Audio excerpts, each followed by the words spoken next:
This video will change the course of your life. See, chances are, most, if not all of your friendships are actually not friendships at all. They're just the product of proximity, shared addictions, and coincidence. By the end of this video, you're going to realize exactly what true friendship looks like.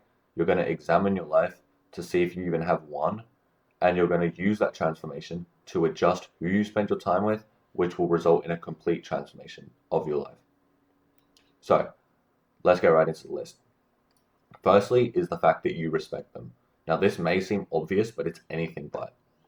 Because chances are you've never properly considered if you truly respect, any of your friends. So, respect isn't just not talking over them or whatever. That's showing respect. By respecting your friends, you do these two things. Firstly, you value their opinion. So you would feel comfortable and completely honest sharing any struggle you're having, any life problem, and you would genuinely consider and appreciate their input. And secondly, you wish to be like them. Obviously not an identical clone of them, but there should be some part of them which you wish to emulate or you wish to be more like in some way, whether they're better socially or I don't know, they're more studious, they're more disciplined, whatever it is, there should be some factor of them that you appreciate and they're better than you in. And so if you are deficient in either of these two things, it means the friendship is not true. And so this is one of the best markers of a true friendship, in my opinion.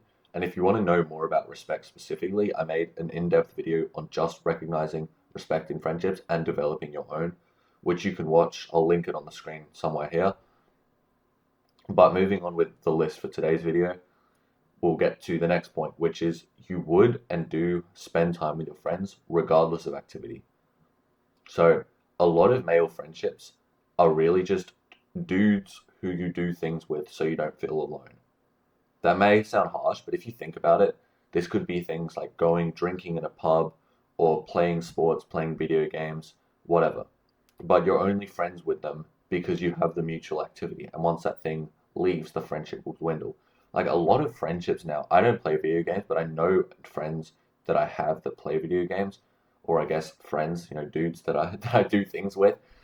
And I know a lot of them, they literally say the only reason they can play video games is with other people because otherwise they feel bad, but they'll never catch up with these other people in real life. So some of these friendships are literally just to feel good about yourself for doing an activity that feeling less sad about doing an activity. That's pretty much what it is.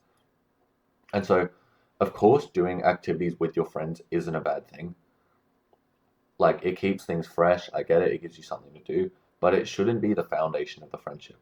Like, for example, the other day, me and my friend, we met at a nearby station with a plan to catch a train from there and go on, like, it was quite a long train, like a 40-minute train to go to another friend's house who lives quite far away. But when we got to the train station, there were these big signs saying, like, the trains were cancelled, trains were down. What did we do? Did we give up and say, oh, well, see you another day? No, of course not. We walked to a nearby park and we talked for over an hour. No activity, no dopamine, just a meaningful conversation. And it was very productive and very interesting. And if you can't picture yourself doing that with your friends, sitting down for like an hour and having an actual conversation, that's a problem. Especially because it leads into my next point, which is that you have serious conversations. Like I was saying, that day at the train station, my friend and I had a long, deep, and meaningful conversation. We talked about our current goals, projects, struggles, new things we'd learned. I'm not talking about like uni, by the way. Like we both research and read different things and share it with each other. Like he was telling me about some diet research he was doing. And most importantly, we provided value to each other by giving advice, information, and opinions. Because a bit tangent here, but you can just think the same thing in your head over and over and just convince yourself that you're right because your head's an echo chamber. But when you hear an outside perspective, it really shifts your dynamic. And are all of our chats serious? No, of course not. In fact, that would be a bit weird. That would be like a mentorship or whatever. And even in this one, there were several moments where we were, just being funny and laughing a lot. But if your friendships never have these deep, meaningful moments, or when you try to bring them up, your friends will just always defuse the situation with humor and bring it back to shallowness by talking like about dumb shit, like Instagram reels, sports. I don't know what people talk about. Whatever these fake friends talk about, it's a sign they're not a true friend. It's a sign that you're not truly connected if you can't and don't have these genuine chats. And also, in these conversations, you would trust a true friend to be honest and give their honest thoughts, opinion, etc.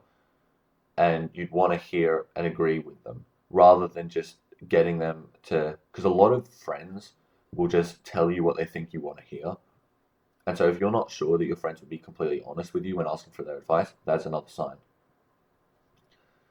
Having serious conversations with friends is one of the best ways to grow as well. Like there's this book called Crucial Influence, and the author mentions that social pressure, or it's called like social intrinsic motivation, but for the purposes of this video, I'll just say peer pressure because you know what I'm talking about. It's literally the biggest motivator for people to change their behavior, more so than bribery with money or internal want to do it. It's other people, it's social. And so that's why friendships are such a key area of your life. Apart from the fact that obviously they bring you happiness and stuff, they will shape your life and shape your actions, even when you're not hanging out with them. And so there's a lot more nuance at this point specifically than I can fit in this one video, but that's the core idea.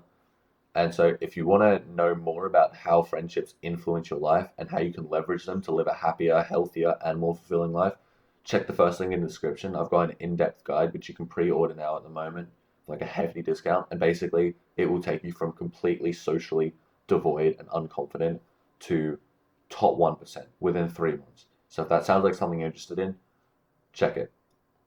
And so moving on, the last thing that I can think of in this whole group of things that you can do to test if a friendship is real or not is, can you introduce them to girls? Like if you've ever had a girlfriend, this helps. But if you haven't, just try to imagine, would I want them to meet her? Would I trust them, or would I worry about them embarrassing me or saying something stupid? This is actually an underrated marker because it quantifies your pride in the friendship. Like in a weird way, you should want to both show off your friends to the world because you value them as people and you respect them and you think they're respectable, first point, and so you want to like show them off to the world. Like when if you've had a girlfriend, like you should want to show her off to your friends. Like it works both ways. Like when you get a girlfriend, you should have pride in her. Like, oh wow, she's great. I want to show people her. I want to show my parents. I want to show my friends her. And so the same thing should work the other way. Like you should have that pride to share your friends with other friends. So if you're embarrassed about other friends meeting your current friends that you're thinking about, or your work colleagues meeting these friends, or your girlfriend meeting these friends, that's a problem. And so if you wouldn't or you haven't, then there's your answer. And yeah, that's about it. A quick video today. We're done with the list. So by now, you should have a crystal clear understanding of which of your friendships are true and strong and which are weak and strenuous. Sorry, not strenuous, tenuous.